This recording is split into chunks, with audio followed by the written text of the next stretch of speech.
Welcome to Trench Diaries. This is The Storm of Steel, Chapter 19. Commendation.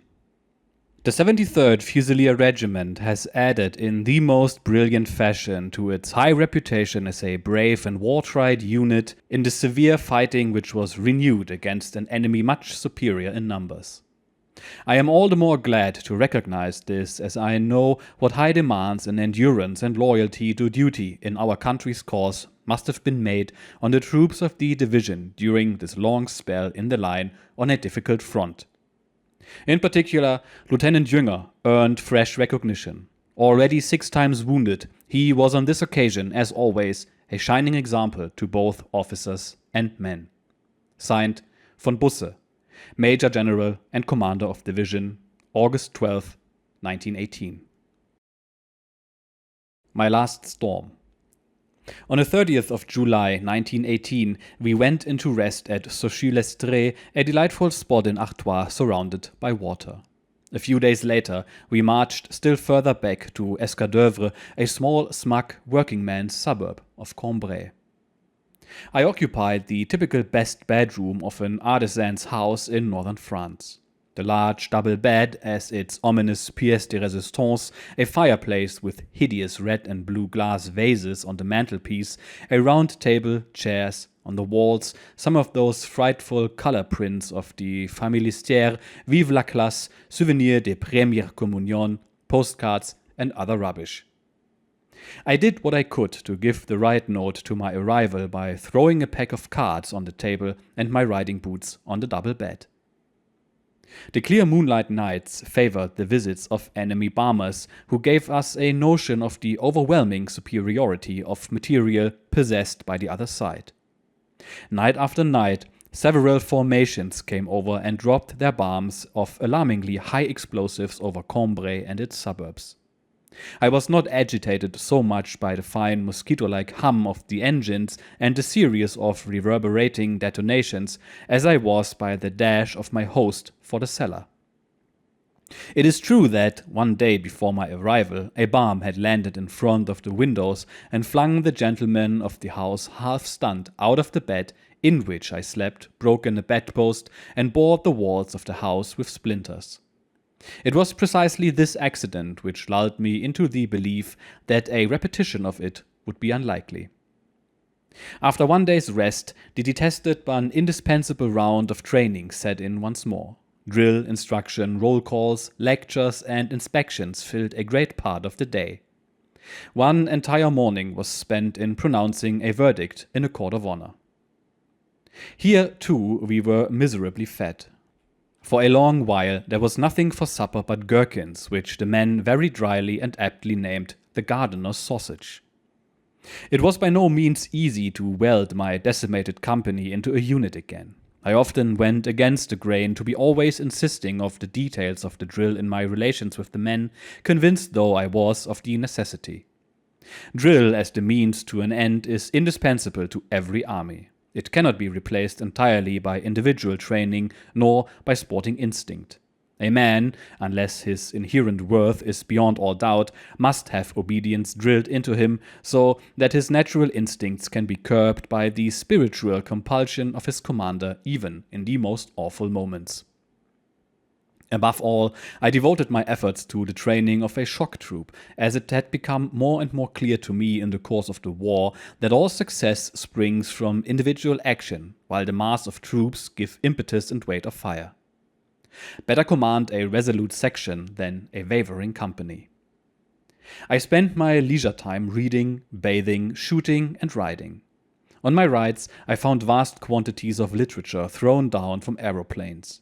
It was designed to hasten the moral deterioration of the army. Among it was even Schiller's poem of Britannia the Free. It seemed to me very clever of the English to bombard us with poetry, and also very flattering to us. A war in which one fought with verses would indeed be a treat. The reward of 30 pfennigs set on the head of each copy by the military authorities showed they did not undervalue the danger of this weapon. The cost of this, it is true, was laid upon the occupied territory. So it would appear we possessed no longer the wholly pure understanding of poetry. One afternoon I got a bicycle and rode into Cambrai. The dear old town was a desert. Shops and cafes were shut, the streets seemed dead in spite of the field grey uniforms that thronged them. Monsieur and Madame Planquot, who had given me such a fine billet a year before, were delighted by my visit. They told me that conditions of life in Cambrai had got worse in every way. They complained particularly of the frequent visits the night bombers paid them. They often had to run downstairs and up again several times a night, disputing the point as they went, whether it was better to die in the first cellar by the bomb itself or in the lower one by being buried alive. The old people's careworn looks made me heartily sorry. A few weeks later, when the town was shelled, they had to leave the house where they had spent their lives at a moment's notice. On the 23rd of August, I was alarmed by a violent knocking on my door at 11 when I had sunk into a happy sleep. It was an orderly with marching orders. Already, the day before, the monotonous roll and stamp of unusually heavy artillery fire had surged over and warned us on duty, at meals, at cards, to have no illusions about being on rest much longer. We had coined an expressive frontline expression for this distant thunder of guns as wummert. We packed up in haste and were soon marching on the road to Cambrai in a storm like a cloudburst. Our destination was Marcouen, and we reached it at 5 in the morning. The quarters allotted to the company were a farmyard surrounded by demolished farm buildings in which each man found shelter as well as he could. I, with my one company officer, Lieutenant Schrader, crept into a little dungeon of brick that was apparently, in more peaceful times, been a goat shed, but was now occupied only by several large rats. At midday there was an officers' powwow, at which we heard that we were that night to take up a position in readiness on the right of the great Cambrai-Bapaume road, not far from Berny. We were warned that an attack by the new swift and more easily maneuvered tanks was probable. I paraded my company in battle order in a small orchard, and then, standing under an apple tree, I said a few words to them as they stood around me in a horseshoe. The expression on their faces was serious and manly. There was little to say. By this time there was not a man who did not know that we were on a precipitous descent, and the fact was accepted with an equanimity that only the moral force which in every army accompanies its armed force can explain. Every man knew that victory could no longer be ours, but the enemy should know that he fought against men of honor. On such occasions I took care not to be carried away by a spirit of daredevilry. It would hardly have been appropriate to show that one looked forward to the battle with a certain joy in the face of the men whose dread of death was in many cases increased by anxiety for wife and child. It was also my principle not to raise their courage by big words, nor to threaten the coward. I spoke rather to this effect: I know well enough that no one will leave me in the lurch. We are all afraid, but we must fight against it. To be overcome by one's weakness is only human. At such a moment, look at your leader and your fellows. While I spoke, I felt what I said went home, and the results justified me in this psychological preparation. Schrader and I had our meal at night on the door laid on a wheelbarrow in the farmyard and drank a bottle of wine. We then rolled ourselves up in our goat shed till the guard woke us at 2 a.m. with the announcement that the motor lorries were in the marketplace ready to load up. In the ghostly light, we rattled over the war-torn country of last year's Cambrai battle, through villages in grotesque states of destruction with their streets bordered by billows of wreckage. Just before Berny, we were unloaded and led to our position. The battalion was occupying a hollow on the road Berny-Vaux. During the morning, an orderly brought orders for the company to push on to the road Frémicourt-Vaux. This typical forward movement made me sure that we were in for it till nightfall.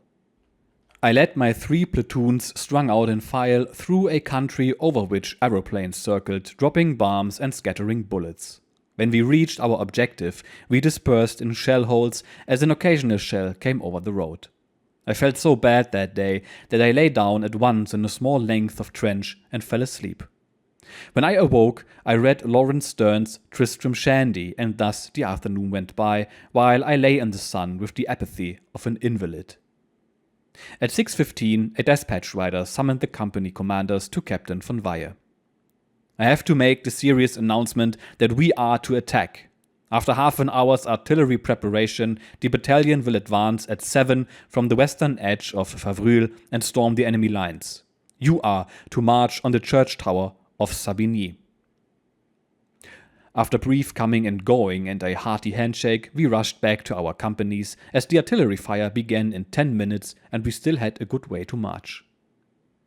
By sections in single file at 20 meters interval, direction half left, treetops at Favrul. A good sign of the spirit that was in the men now as ever was that I had to detail one man to stay behind and tell the cookers where to go. No one would volunteer. I walked far ahead of the company with my company staff and Sergeant Major Reinecke. The shots of our guns were bursting out from behind hedges and ruins. Their fire sounded more like a furious yapping than a wave of destruction. Behind me, I saw my sections advancing in perfect order. Close to them, like dust, flew the clouds of shots from aeroplanes. The shrapnel, bullets, empty shells, and driving bands drove with a hellish whir between the files of the thin human line. On the right, Boucatre lay under heavy shell fire, and jagged fragments of iron hurtled heavily overhead and drove with a sudden jab into the clayey ground. Our advance was still more unpleasant behind the Boucatre-Bapaume road. A salvo of high explosive went up madly behind and before and among us.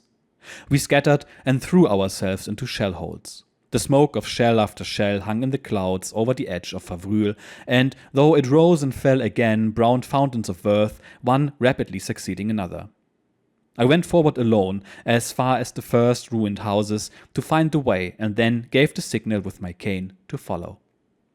The village was fringed with badly shelled huts, and there detachment of the 1st and 2nd companies assembled by degrees. A machine gun had claimed several victims during the last part of the way. Among others, Vice Sergeant Major Balk of my company was hit in the leg. A figure in a brown waterproof came quietly across this fire-swept piece of ground and shook hands with me. Kius and Boje, Captain Juncker and Schaper, Schrader, Schläger, Heinz, Findeisen, Höhlemann and Hoppenrath stood behind a hedge that was raked with lead and iron and held a great council of war. On many a day of wrath we had fought on one battlefield together, and this time, too, the sun, already low in the west, was to gild the blood of all, or nearly all. Part of the 1st Battalion moved into the park of the Chateau. Of the 2nd Battalion, only my company and the 5th had come through the curtain of fire practically without casualties. We worked our way forward under cover of shell holes and ruins to a sunken road on the western edge of the village.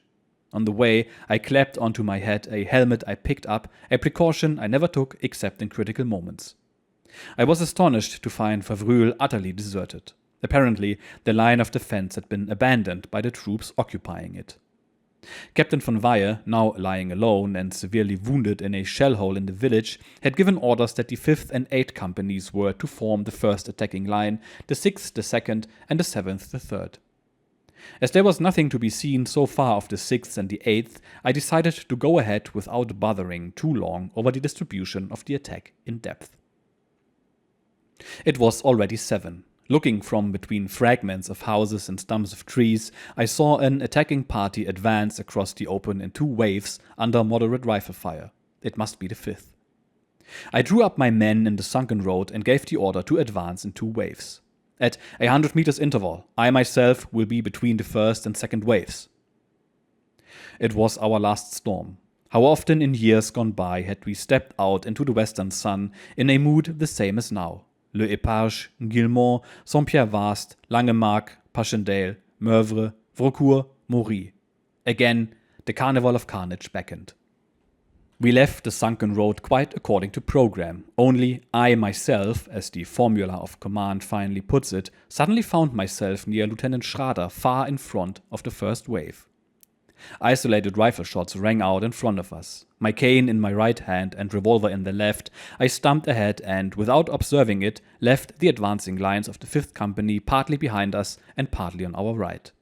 Meanwhile, I found that my iron cross had dropped to the ground from my breast. Schrader, my bad man, and I began a zealous search for it in spite of snipers who seemed to be drawing ahead of us. At last, Schrader extracted it from a tuft of grass and I fastened it securely on again.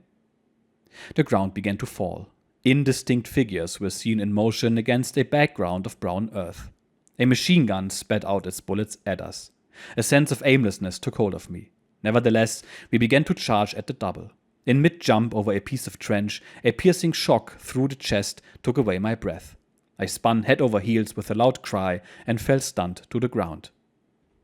I woke with a sense of great misfortune. I was pinned between narrow walls of earth, and along a row of crouching figures the cry was taken up. "Stretcher bearers! The company commander is wounded!" An elderly man of another company was leaning over with a kindly expression, loosening my belt and opening my tunic. 2 blood-red circular marks shone out on the middle of my right breast and on my back. I was crippled and chained to earth, and the close air of the narrow trench bathed me in sweat. My good Samaritan revived me by fanning me with my map case. My hope, as I struggled for breath, was for darkness to come soon so that I could be carried back. Of a sudden, a hurricane of fire broke on us from Savigny. It was clear that this unbroken roll, this even and regular roaring and stamping, betokened more than a defensive measure against so poorly staged an attack as ours. Above me, I could see beneath his helmet Schrader's strong face, as like a machine he loaded and fired, loaded and fired. A conversation arose between us that recalled the tower scene of the Maid of Orleans. Humorous as it was all the same hardly in my mood, for I had the clear consciousness that I was done. Above rose a cry of horror and ran from mouth to mouth. "They are through on the left, we are surrounded!" This gave me back my old strength again. I fastened upon a hole that a mole had bored in the trench wall and pulled myself to my feet while the blood poured from my mouth. With bare head and open coat I stared, revolver in hand, into the fight. Through whitish swatches of smoke, a row of men with packs came on in a straight line. Some fell and lay there, others turned head over heels like shot hares. 100 meters in front of us, the last were sucked down into the shell-pocked earth. They must have been young troops, still unacquainted with the effects of the modern rifle, for they came on with all the hardihood of ignorance. As though drawn by strings, 4 tanks crept over the crest of a rise. In a few minutes our artillery had trodden them into the ground. One broke across like a tin engine. On my right, the brave Moorman collapsed with a cry of death. It did not seem that all was lost. I whispered to Fähnrich Wilski to creep to the left and enfilade the gap in our line.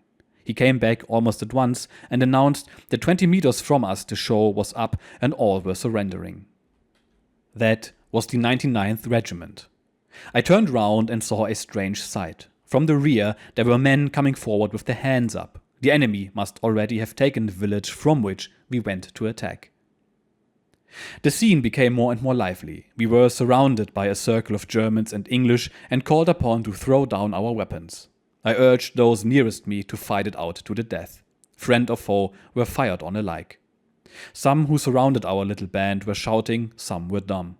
On the left, 2 gigantic Englishmen were using their bayonets in a length of trench from which hands were held up in imploring mercy. Among us, too, there was a tumult of voices. "It's all up! Throw away your rifle! Don't shoot, Kameraden!" I looked at the 2 officers who were with me in the trench. They smiled back and with a shrug let their belts fall to the ground. There was left only the choice of being taken or being shot. And now the moment had come to show whether all that I had often said to the men when on rest about the fighting spirit was more than empty phrases. I crawled out of the trench and staggered off in the direction of Favreux. 2 Englishmen who were taking a haul of prisoners of the 99th Regiment to their own lines barred my way. I shot the nearest one in the middle of the body with my revolver. He collapsed like a dummy figure. The other blazed his rifle at me and missed. These quick movements caused the blood to be driven clear of my lung in deep pulsations. I could breathe more freely and set off at a run over the open beside the trench. Lieutenant Schläger was crouching behind a traverse with a section who were still firing. They joined forces with me. Some English who were going over the open stopped to get a Lewis gun in position and began shooting at us.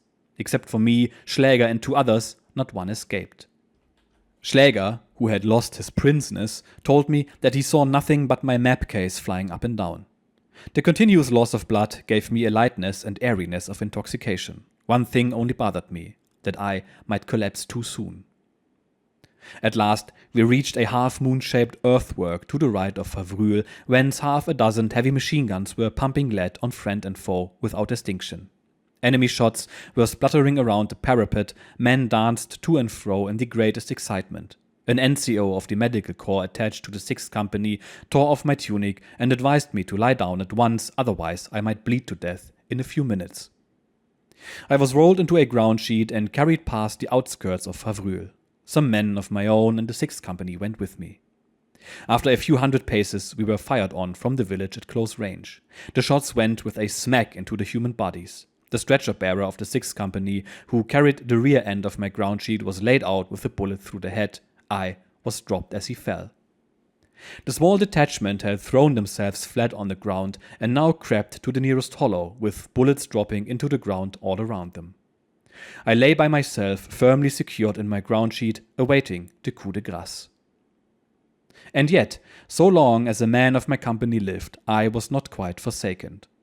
Nearby, I heard Lance Corporal Hengstmann's voice. "I'll take you on my back, sir. Either we'll get through or, at worst, we lie where we fall."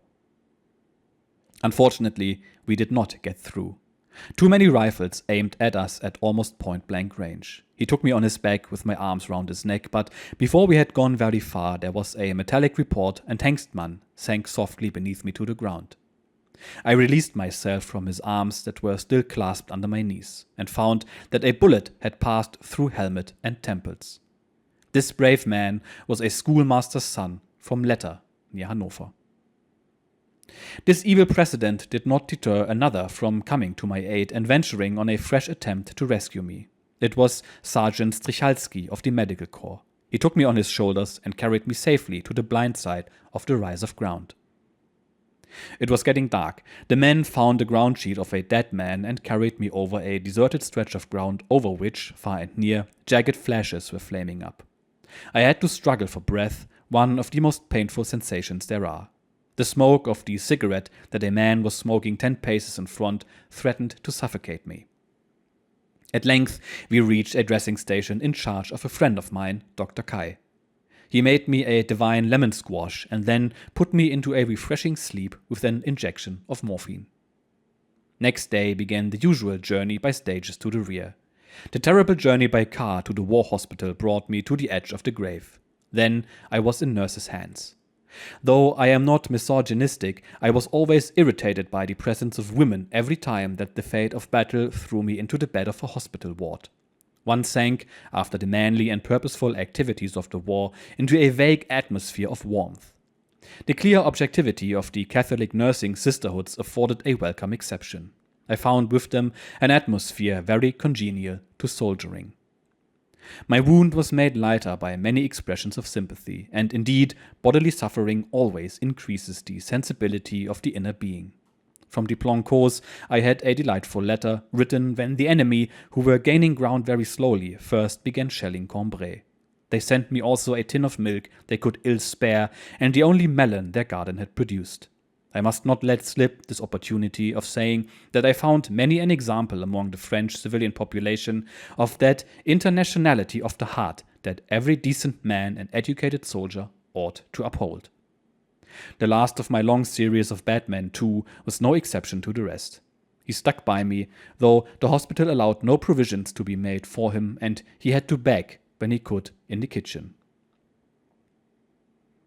I amused myself once during the monotonous hours on my back by counting the number of times I had been hit. I found that I had been hit in all 14 times. 6 times by rifle bullets, once by a shrapnel bullet, once by a shell splinter, 3 times by bomb splinters, and twice by splinters of rifle bullets. Counting the ins and outs, this made precisely 20 punctures, so that I might confidently, with the Roman centurion Holkschen Reiter, take my place in every warlike circle. Certainly, I could at any time assert my claim to belong to one order at least, namely that of the gold wound stripes. This honor did in fact come to me at this very time, though the gold certainly was only yellow lacquered metal.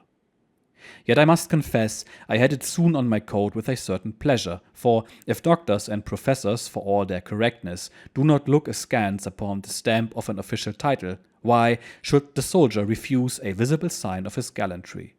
The worth of an order, as of everything else, lies not on but beneath the surface. And who would grudge a heart that has so often beaten fast in the excitement of battle for country's sake the adornment of a bit of animal as the outward sign?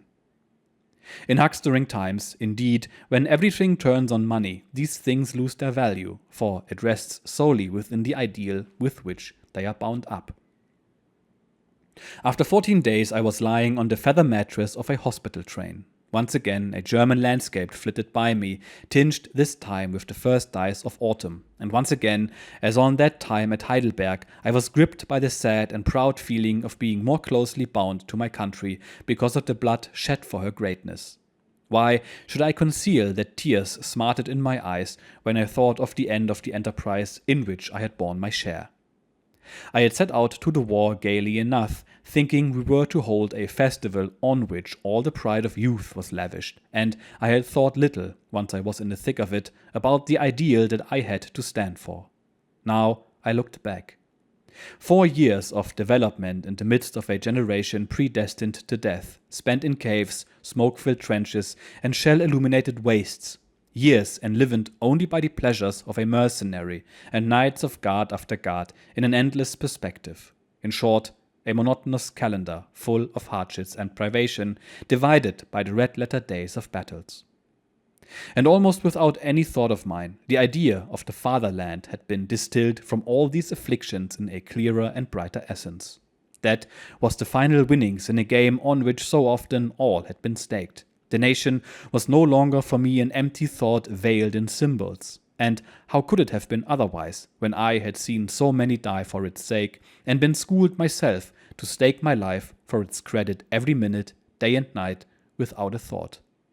And so, strange as it may sound, I learned from this very 4 years' schooling in force and in all the fantastic extravagance of material warfare that life had no depth of meaning except when it is pledged for an ideal, and that there are ideals in comparison with which the life of an individual and even of a people has no weight. And though the aim for which I fought as an individual, as an atom in the whole body of the army, was not to be achieved, though material force cast us apparently to the earth, yet we learned once and for all to stand for a cause, and if necessary, to fall as befitted men. Hardened as scarcely another generation ever was in fire and flame, we could go into life as though from the anvil, into friendship, love, politics, professions, and into all that destiny had in store. It is not every generation that is so favored. And if it be objected that we belonged to a time of crude force, our answer is, we stood with our feet in mud and blood. Yet our faces were turned to things of exalted worth. And not one of that countless number who fell in our attacks fell for nothing. Each one fulfilled his own resolve. For to every one may be applied the saying from St. John that Dostoevsky put in front of his greatest novel. Verily, verily, I say unto you, except a corn of wheat fall into the ground and die, it abideth alone, but if it die, it bringeth forth much fruit. Today, we cannot understand the martyrs who threw themselves into the arena into a transport that lifted them even before their deaths beyond humanity, beyond every phase of pain and fear. Their faith no longer exercises a compelling force. When once it is no longer possible to understand how a man give his life for his country, and the time will come, then all is over that faith also, and the idea of the fatherland is dead. And then perhaps we shall be envied, as we envy the saints their inward and irresistible strength. For all these great and solemn ideas bloom from a feeling that dwells in the blood and that cannot be forced. In the cold light of reason, everything alike is a matter of expedience and sinks to the paltry and mean. It was our luck to live in the invisible rays of a feeling that filled the heart, and of this inestimable treasure we can never be deprived. I had the good fortune to be taken out at Hanover and sent to the Clementine Infirmary. One of my companions there was a young flying man of Richthofen squadron named Wenzel, who had shot down 12 of the enemy. The last of them had first shot him through the shoulder. On the 22nd of September 1918, I had the following telegram. His Majesty the Kaiser has bestowed on you the Order of Pour le Mérite. I congratulate you in the name of the entire division. General von Busse. As soon as I was fit enough, I celebrated this event with Wenzel, my brother, and a few friends. As a doubt had been expressed whether we should soon be passed out fit for active service, Wenzel and I felt ourselves compelled to jump again and again over a large armchair. We came out of it, however, very badly. Wenzel broke his arm again, and I was kept in bed next morning with a temperature of 104. In spite of this, it was not long before we were in excellent form for another winter campaign. This was deferred for a while, and we soon had to take part in other battles than we ever dreamed. Now these too are over, and already we see once more in the dim light of the future the tumult of fresh ones. We, by this I mean those of the youth of this land who are capable of enthusiasm for an ideal, will not shrink from them. We stand in the memory of the dead who are holy to us, and we believe ourselves entrusted with the true and spiritual welfare of our people. We stand for what will be and for what has been. Through force without and barbarity within conglomerate in somber clouds, yet so long as the blade of a sword will strike a spark in the night, may it be said, Germany lives, and Germany shall never go under. And there we are. One of my all-time favorite books has come to an end. I can tell you that his musings and accounts of officer conduct have greatly influenced my own style of leadership, and I have seen great results because of it. Anyway, in this last chapter, Ernst gets shot again, this time taking him out of the war for good. He gets awarded the Pour le Mérite, the highest medal for bravery at the time, for the action that he has described and for all the things that he did before. He got this award while sick in bed. In fact, his wounded lung took a considerable while to recover, and his parents barred him from leaving their home for 2 months. During that time, the war ended and Germany was defeated. As for our man, his life after World War I was quite turbulent, to say the least. So let's take a look. After surviving the trenches of World War I, Ernst Jünger emerged as one of the most enigmatic and influential German writers and thinkers of the 20th century. He also served in the Reichswehr for a short time, where he authored field manuals on infantry combat. Jünger's literary career began with this very memoir, Storm of Steel, published in 1920. This first-hand account of trench warfare established him as a powerful literary voice. The book portrayed war with vivid, unsettling honesty, earning acclaim for its portrayal of combat's brutal intensity.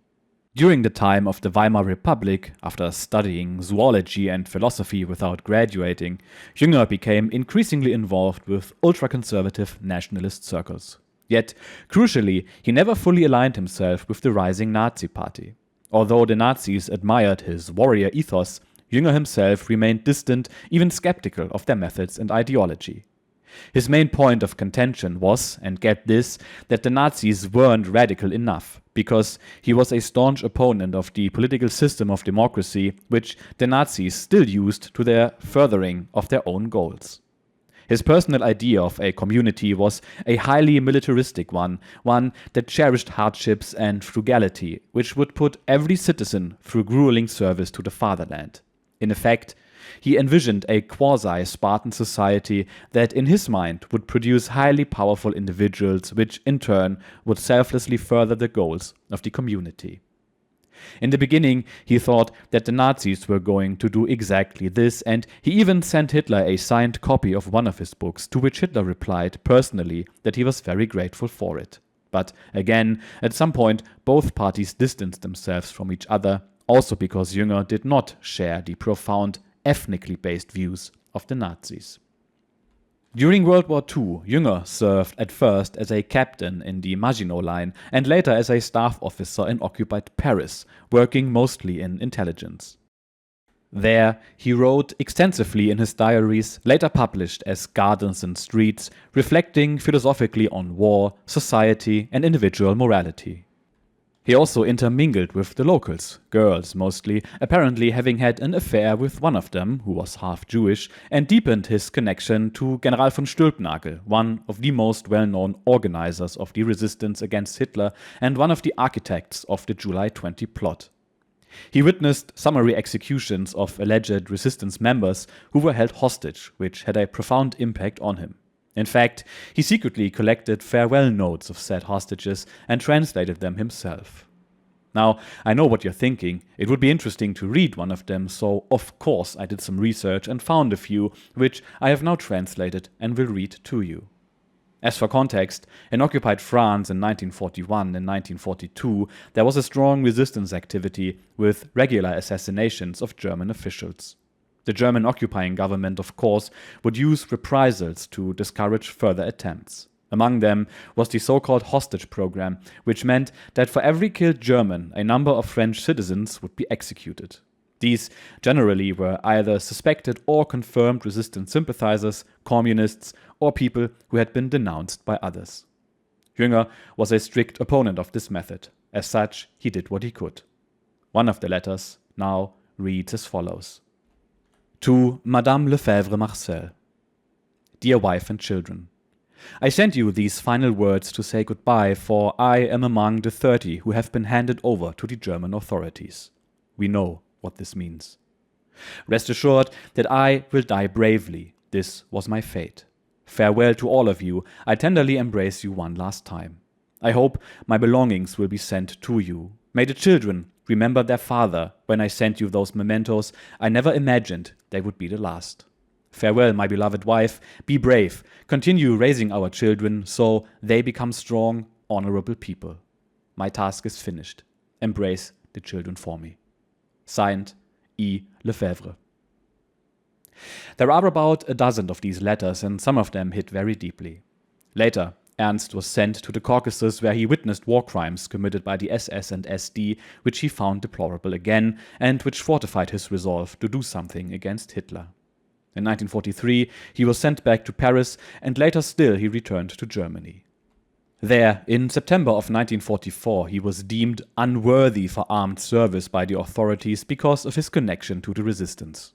He retired to Hanover and became commander of the local Volkssturm, whom he then forbade to resist the approaching Allies. In the interwar period, he also got married and had 2 sons, one of which was very critical of the system, and who, after being interrogated by the Gestapo, joined the SS to escape trial, was killed in Italy in November of 1944. Jünger himself thinks that he did not die during combat, but instead was executed. After Germany's defeat in 1945, Jünger entered a new introspective phase. His later writings, such as The Glass Bees, explored technology, modernity, and existential alienation. This period marked Jünger's growing reputation as a philosopher and cultural critic, earning him both international recognition and prestigious literary awards. One remarkable story was him receiving the so-called Goethe Prize in Frankfurt in 1982. This is a very prestigious award which he accepted, of course. However, the political climate in West Germany in the 80s was very, let's say, peculiar. His nomination met with staunch opposition from the political parties at the time. The conservatives, on one hand, claimed that he was a drug enjoyer and would encourage junkies to consume psychedelics. Remember, he also experimented with LSD, as I told you in the intro on the very first episode. And the left claimed him to be a proto-fascist who encouraged and furthered National Socialism, as well as embellishing the horrors of war. The ironic twist is that Jünger himself was nominated for this award by Rudolf Hirsch, a Jew who fled Germany in 1933. In his later years, he received many high-ranking guests, among them German Chancellor Helmut Kohl, as well as French President François Mitterrand. Ernst Jünger, at the age of 102, died on February 17, 1998, in a small town in southern Germany. He is, without a doubt, one of the most famous and controversial authors of modern Germany. Funnily enough, his reception outside of Germany is generally favorable, while in Germany herself he is met with tons of critique. I will let you make up your own mind as to what is true and what isn't, based on his own words, which you have just heard via this book. And if you've made it this far, Thank you so much for listening. Consider subscribing, and I will see you in the next book. Cheers and bye-bye.